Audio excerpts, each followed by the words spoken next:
Saludos cordiales. El tema que revisaremos el día de hoy es ventilación de alta frecuencia oscilatoria a cargo de los estudiantes de la maestría en enfermería, con mención Enfermería de Cuidados Críticos.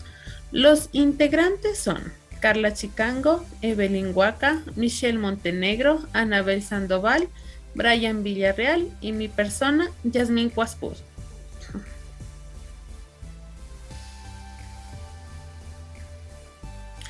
La ventilación de alta frecuencia oscilatoria es un tipo de ventilación que fue desarrollada como una técnica para disminuir el daño pulmonar, con el objetivo de mejorar el intercambio gaseoso. Esta modalidad tiene carácter protector pulmonar y da una estrategia basada en el reclutamiento alveolar. Por ende, el volumen pulmonar va a ser óptimo. Las evidencias científicas existentes muestran cómo la ventilación de alta frecuencia, si es aplicada correctamente, es capaz de proteger eficazmente el pulmón y de disminuir la incidencia de barotrauma, volutrauma y atelectrauma. Cuanto más precoz se inicie este tipo de ventilación, la mortalidad va a disminuir. El objetivo de este modo ventilatorio es con el fin de abrir el pulmón y mantenerlo abierto, para lo cual utiliza volúmenes corrientes muy pequeños, de 1 a 2 milímetros sobre kilogramo, y unas frecuencias suprafisiológicas de entre 240 y 900 respiraciones por minuto.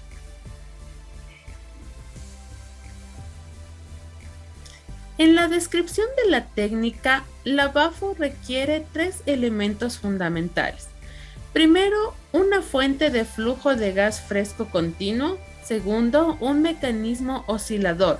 Este mecanismo debe de ser capaz de generar oscilaciones en la columna de gas del circuito y en la vía aérea, y van a ser de alta frecuencia este mecanismo oscilador. Y tercero, un puerto expiratorio con un sistema de filtro que mantenga la presión media a lo largo de todo el ciclo respiratorio. La BAFO va a generar ondas oscilatorias, como ya lo había mencionado, de presión que son de alta amplitud, pero se atenúan por las fuerzas resistivas del circuito y las fuerzas conductivas de la vía aérea, de modo que a nivel alveolar solo llegarán ondas de presión de baja amplitud. En consecuencia, las presiones pico, tanto inspiratorias como expiratorias, están marcadamente disminuidas en el alveolo. El volumen minuto continúa siendo eficaz gracias a la utilización de frecuencias respiratorias muy altas y la existencia de un sistema de expiración activa, que además de permitir una buena eliminación del CO2, esta eliminación también puede ser controlable y va a disminuir el riesgo de atrapamiento de aire. Las ventajas de la BAFO frente a otras modalidades de ventilación de alta frecuencia. Como primera ventaja tenemos que posee una expiración activa. Esta es la diferencia principal con otras modalidades de alta frecuencia, que permite una eliminación de CO2 regulable, segura y efectiva. Y como lo había mencionado, va a disminuir los riesgos derivados del atrapamiento de aire. Como segunda ventaja, tenemos la posibilidad de ventilación de cualquier paciente. Una de las limitaciones en su aplicación en niños mayores y adultos era que los ventiladores de alta frecuencia existentes no proporcionaban flujos de gas, rangos de presiones y amplitudes suficientes para niños mayores de 2 kilos. Pero en la actualidad existen aparatos cuyas características técnicas permiten realizar la ventilación de alta frecuencia oscilatoria sin limitaciones por el peso del paciente. Y como última ventaja, tenemos la compatibilidad con otras técnicas, ya que se puede utilizar simultáneamente con otras modalidades terapéuticas respiratorias, como es el óxido nítrico, el helio, la ventilación en prono, la insuflación traqueal o la ventilación líquida parcial. ¿En qué casos está indicado utilizar la ventilación de alta frecuencia oscilatoria en patologías como es el síndrome de dificultad respiratoria, el síndrome de fuga aérea, hernia diafragmática, enfermedad pulmonar aguda, neumotórax, neumoperitoneo y neumomediastino? En las contraindicaciones, estos criterios de exclusión van a ser relativos y deberán de ser aplicados de forma individualizada. La primera contraindicación tenemos en el caso que haya resistencias en la vía aérea y que estas resistencias estén muy aumentadas. También en el caso de presión intracraneal elevada, y también cuando hay presión arterial media baja. Pero si hay una preparación previa y adecuada del paciente y existe la instauración de medidas terapéuticas adicionales en caso de presentarse hipotensión, ahí sí será posible aplicar la ventilación de alta frecuencia oscilatoria con seguridad, pero como había mencionado, depende de las circunstancias del paciente.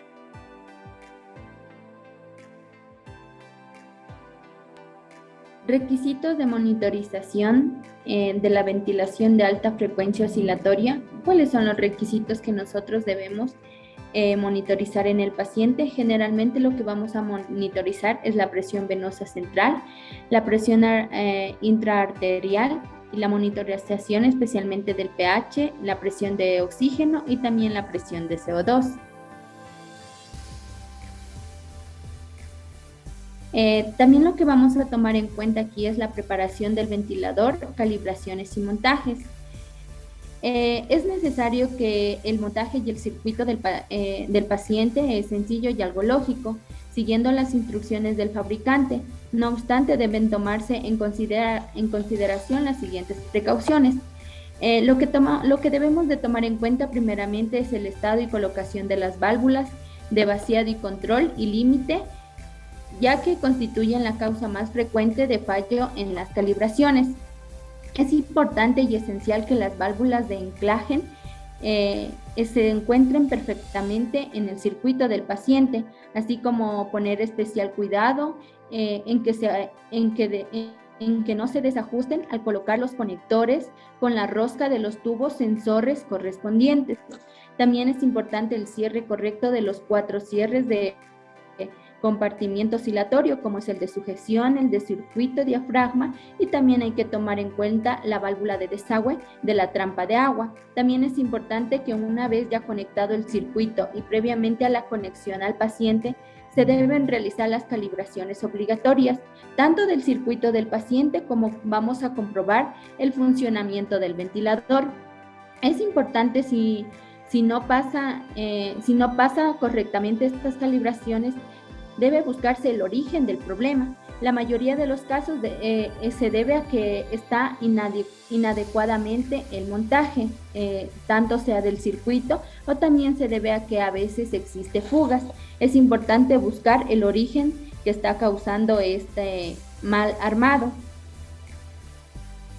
También lo que vamos a realizar es la preparación del paciente. ¿Qué debemos tomar en cuenta? Primeramente, el control hemodinámico. Generalmente lo que tenemos que tomar en cuenta en los pacientes es que asegurar que la presión arterial media sea adecuada para la edad del paciente.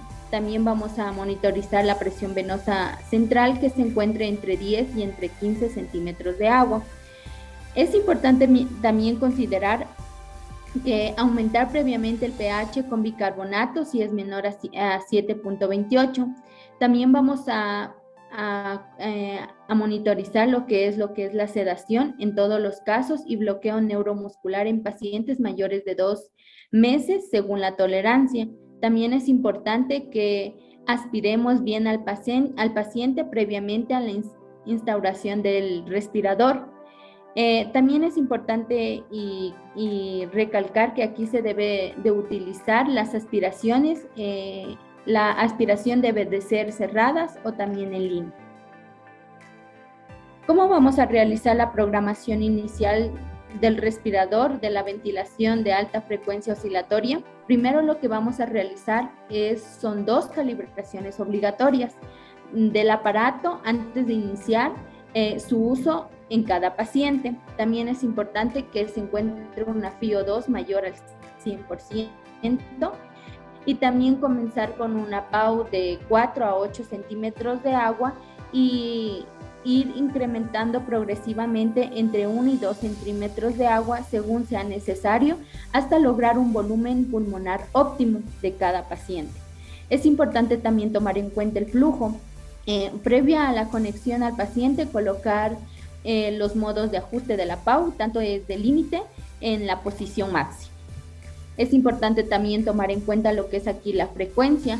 La frecuencia va a iniciar desde que se coloca el paciente en la entrada y se establecerá según el peso del paciente. Tenemos que aquí de 2 a 12 kilogramos, 12 hits, de 13 a 20 kilogramos, 8 hits, de 21 a 30 kilogramos, 7 hits y mayores a 30 kilogramos tenemos 6 hits. También tenemos que tomar en cuenta aquí lo que es la amplitud delta P.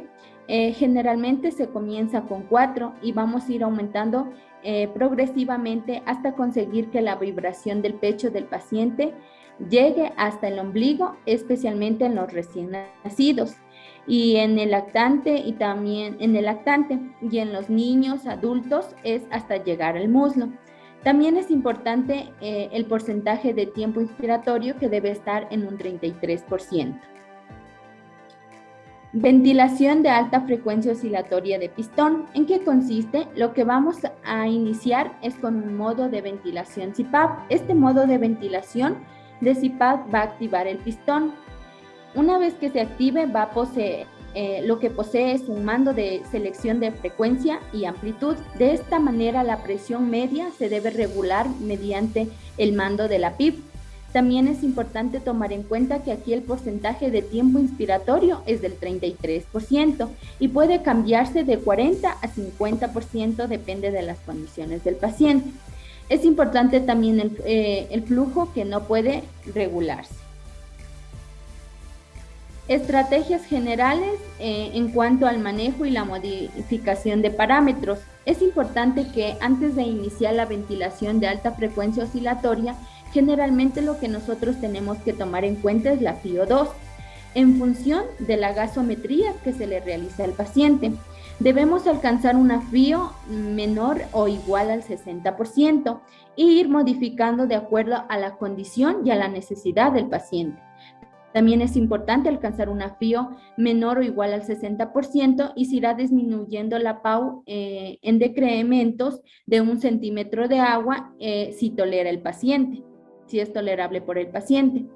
La amplitud delta también tenemos que se disminuirá o aumentará cada vez en 5 centímetros de agua según la presión de CO2 en el paciente. También es importante tomar en cuenta la frecuencia. Por lo general, desde el inicio se inicia con una frecuencia en el paciente y esta se mantiene durante el proceso de la ventilación de alta frecuencia oscilatoria. Únicamente hay que tomar en cuenta aquí que únicamente se disminuirá en casos de hipercapnia o a pesar que la delta P esté a máximo. También es importante que el porcentaje inspiratorio se mantenga en un 33%, y salvo que se pueda disminuir cuando la presión de CO2, a pesar de tener el máximo delta P y la frecuencia mínima sea mínima. También es importante que la tasa de flujo no es necesaria modificarlo, salvo en casos en pacientes que presenten hipercapnia refractaria o se aumentará la tasa de flujo e incrementará a 5 litros cada 15 a 30 minutos. Criterios y modos de retirada de la ventilación de alta frecuencia oscilatoria. ¿Cuáles son los criterios clínicos?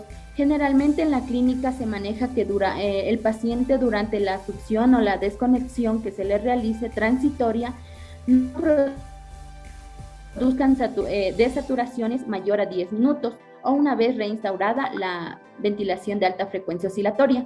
También tenemos que tomar en cuenta aquí que el paciente ya se encuentre con una FiO2 menor al 40%, una PAU menor a 15 centímetros de agua y una delta P menor a 40 centímetros de agua.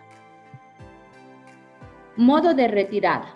¿Cómo lo vamos a realizar? Primeramente vamos a programar lo que es el ventilador convencional. ¿Cómo lo vamos a programar? El modo. ¿Qué modo vamos a elegir? El modo controlado por presión. También tenemos que tomar en cuenta que aquí el volumen corriente sea de 6 a 8 ml kilogramo y también que la inspiración-expiración, la relación esté 1/1 y una PIP de 10, también una PAU similar a la usada en la ventilación de alta frecuencia oscilatoria y también una FiO2 que esté al 10% mayor que la programada de la ventilación de alta frecuencia oscilatoria. También puede mantenerse durante más tiempo, pasando al paciente directamente a ventilación espontánea o una modalidad no invasiva de presión de soporte.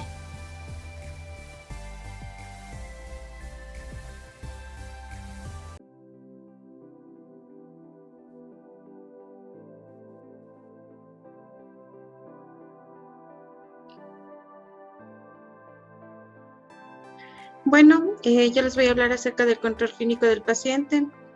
La vibración es el parámetro más importante de control clínico tanto inicial y evolutivo durante la ventilación de alta frecuencia oscilatoria.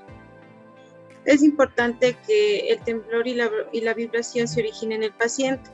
Por lo general, la vibración se extiende desde la parte del tórax al ombligo hasta la raíz de los miembros inferiores en el lactante, mientras que en los niños y adultos la vibración se inicia en el tórax, se extiende hasta el ombligo y hasta la mitad del muslo. Cuando hay una disminución de la vibración, puede pensarse que el paciente necesita ser aspirado, por lo que se debe realizar aspiración de las secreciones. Si este no mejora, luego de la aspiración no se consigue una adecuada vibración, se debe pensar o sospecharse de la aparición de alguna complicación mayor y realizarse un control radiológico. Por el contrario, si hay aumento del patrón de vibración sin haber modificado los parámetros del aparato, se debe valorar el ajuste de los parámetros, ¿no? Dentro de la auscultación, tenemos que no es posible identificar los ruidos pulmonares normales durante la ventilación de alta frecuencia. Se debe prestar atención al tono e intensidad del ruido de la oscilación del diafragma y la simetría de ambos campos pulmonares. Si no hubiese una simetría de ambos campos pulmonares, se debe pensar la necesidad de la aspiración de secreciones. Si la simetría persiste tras la aspiración adecuada de secreciones, será necesario un control radiológico para descartar una migración accidental del tubo endotraqueal o intubación bronquial selectiva debido a una telectasia o un neumotórax. Dentro de otro parámetro tenemos la auscultación cardíaca, que no es factible durante la ventilación de alta frecuencia oscilatoria, ya que no es posible, ¿no? Para realizar la auscultación cardíaca se debe apagar el aparato durante el menor tiempo posible sin desconectar al paciente del aparato y manteniéndolo en un modo CPAP. En otro tenemos el ruido emitido por el aparato. En el cambio de las características del ruido emitido por el aparato puede indicar también un mal funcionamiento del mismo.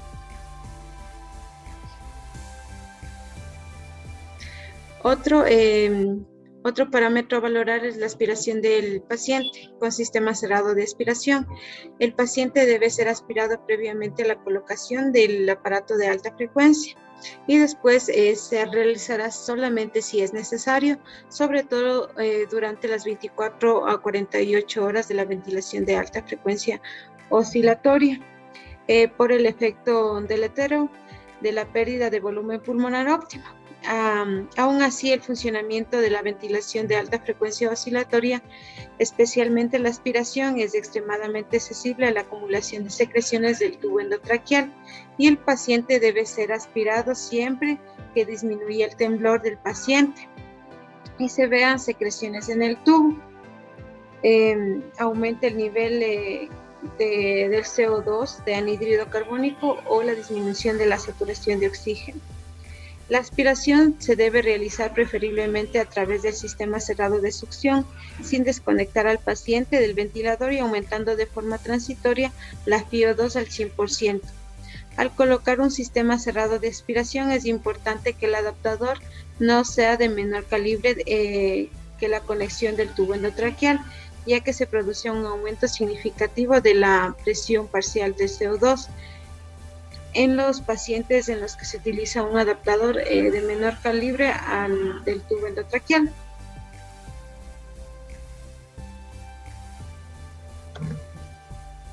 Dentro de otro parámetro tenemos la monitorización respiratoria.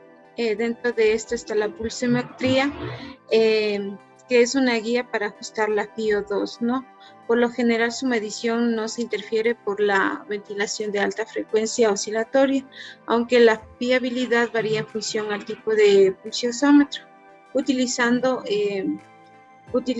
y el tamaño del paciente. En los niños más pequeños, el temblor de la ventilación de alta frecuencia oscilatoria produce o puede originar interferencias constantes que no siempre son identificables en la curva de pulso y que dan lugar a lecturas erróneas. También tenemos la presión parcial de oxígeno y la PCO2. Esto se debe llevar un control a través de las gasometrías arteriales que se debe realizar. Inicialmente se debe realizar durante las 6 horas primeras horas y luego posterior de acuerdo a la evolución del paciente y cuando se modifiquen los parámetros del aparato. Esto preferiblemente se lo debe realizar como una monitorización arterial invasiva para que se tengan valores, no valores erróneos, sino que valores reales en tiempo real. Bueno, dentro de otro parámetro tenemos lo que es la radiografía de tórax, la cual se debe realizar 1 hora después de haber colocado al paciente en ventilación de alta frecuencia oscilatoria para determinar si el volumen pulmonar es correcto, ya que el diafragma debe estar entre la octava y novena costilla, y luego el control radiológico se lo debe realizar cada 6 horas hasta la estabilización del paciente, y luego será según la necesidad del paciente o por indicación del médico.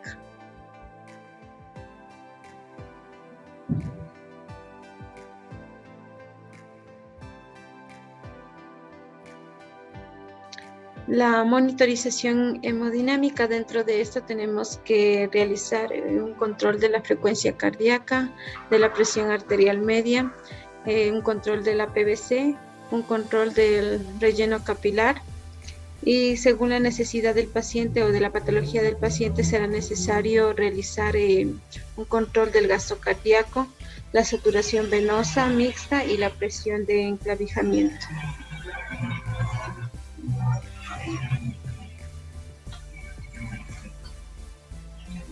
Otro tenemos la analgosedación y relajación neuromuscular. El paciente deberá ser sedado o paralizado para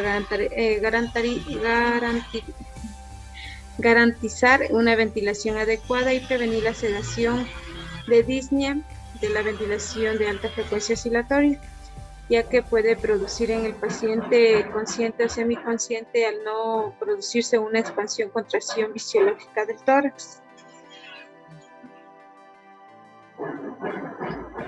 Dentro de Otros cuidados, tenemos los cuidados generales del paciente, que debemos utilizar un colchón antiescaras, realizar los cambios posturales y necesariamente no es recomendable utilizar lo que son los colchones de aire, ya que pueden producirse una interferencia en la frecuencia de resonancia de la caja torácica durante la ventilación de alta frecuencia oscilatoria.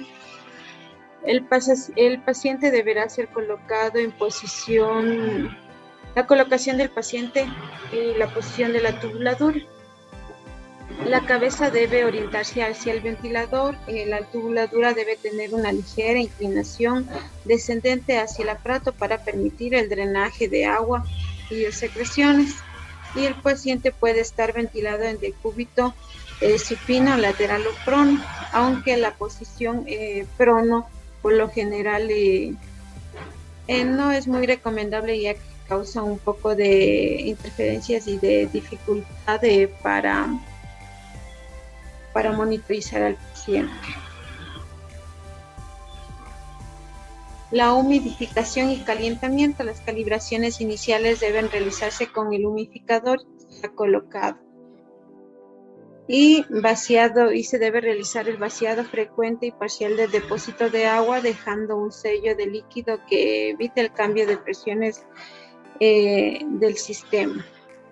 El único cuidado especial añadido es el vaciado frecuente, como les decía, del parcial de depósito de agua, dejando un sello de líquido que evite el cambio en las presiones del sistema. Dentro de los efectos secundarios tenemos que, a pesar del papel protector pulmonar que cumple la ventilación de alta frecuencia oscilatoria, no se elimina el riesgo de daño pulmonar agudo, y además tiene una morbilidad asociada dependiente de la experiencia del equipo que realiza la técnica y de la aplicación inadecuada de esta. La mortalidad global de los pacientes pediátricos ventilados con una ventilación de alta frecuencia oscilatoria oscila entre un 33 a un 45%, siendo mayor del 85% la mortalidad de los pacientes que no responden a la técnica.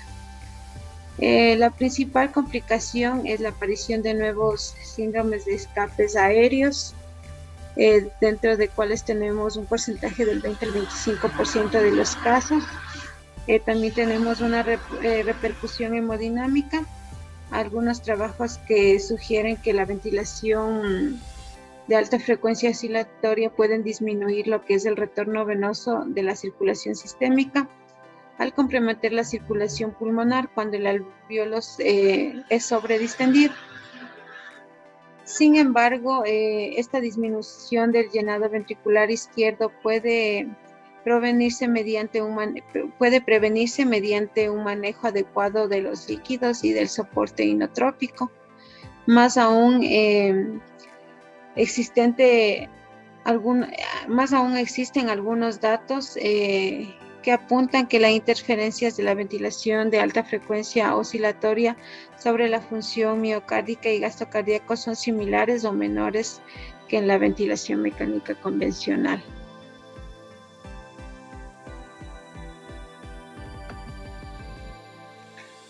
Tenemos la estrategia de la ventilación de alta frecuencia oscilatoria en situaciones especiales.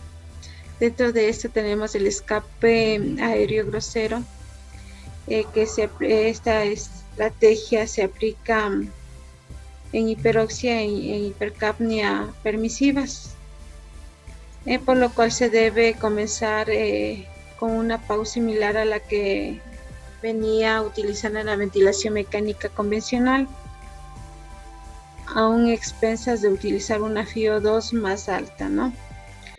De forma ideal, se debe ajustar la PAU por debajo de la presión de fuga. Dicha presión se determina mediante la ventilación manual con bolsa autoinflable y un transductor de presión, siendo la presión a partir de la cual aparecen burbujas de drenaje torácico. Si la presión de fuga es menor a 15 centímetros de agua, es posible que la PAU ajustada a este nivel sea insuficiente para mantener una oxigenación adecuada, en cuyo caso diferimos dicha estrategia hasta que la presión de fuga alcance los 15 centímetros de agua. En estos casos, priorizar el descenso de la PAU al descenso de la FiO2. Entonces tenemos que la frecuencia inicial será de 2 hits por debajo de la correspondiente para su peso. 3. Programar el delta P mínimo que garantice un pH mayor de 7.25. Y como cuarto tenemos que se realizará la relajación neuromuscular del paciente.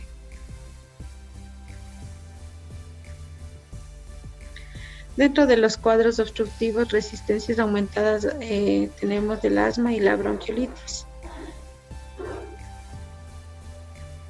Como vemos en los cuadros de patrón obstructivo como el asma y la bronquiolitis aguda de cualquier etiología, la estrategia que se debe emplear incluye ciertas variaciones orientadas a minimizar los riesgos de atrapamiento y barotrauma.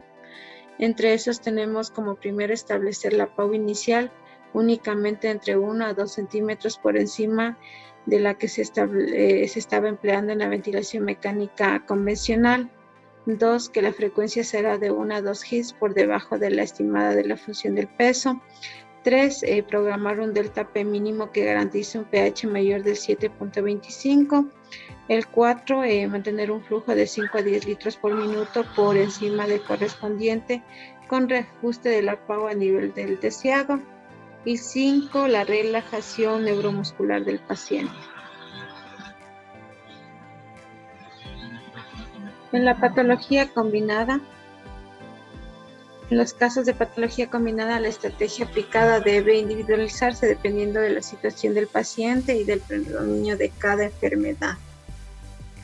Otro tenemos la terapia con óxido nítrico, que la fuente de óxido nítrico se coloca habitualmente en el puerto del circuito más proximal al ventilador y el sensor de monitor de óxido nítrico es el más distal.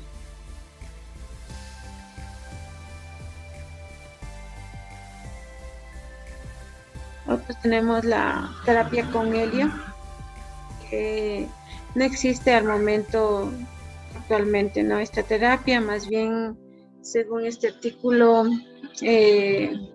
revisado, dice que en la práctica lo que hacen es conectar la toma de aire a la fuente de gas de helio, y para ello hay que tener algunas consideraciones especiales. Dentro de ellas tenemos que se debe calentar adecuadamente el gas para evitar la inducción de la hipotermia. 2. Se debe establecer controles externos de la FiO2 entregada. Y 3. Se debe realizar controles clínicos estrechos. Puesto que los volúmenes entregados según la presión y la FiO2 programadas varían con respecto a la utilización de aire-oxígeno, y solo podemos determinarlos estimadamente, ¿no?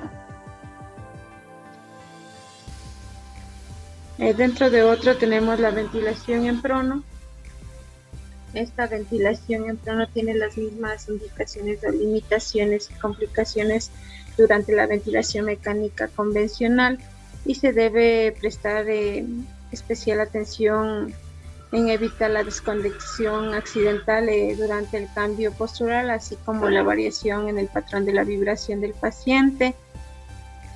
Como ya habíamos dicho, que si es que hay una menor vibración del paciente, es necesario realizar la aspiración de secreciones, y si no, luego de realizar una aspiración adecuada de secreciones no mejora, entonces tendríamos que pensar en una complicación mayor y realizar un control radiológico, mientras que si las vibraciones son aumentadas, podríamos pensar tal vez en un aumento de del volumen alveolar sobre distensión alveolar, por lo que deberíamos modificar los parámetros del ventilador. Esto ha sido en cuanto a la presentación. Muchas gracias, espero que haya sido de gran ayuda para todos.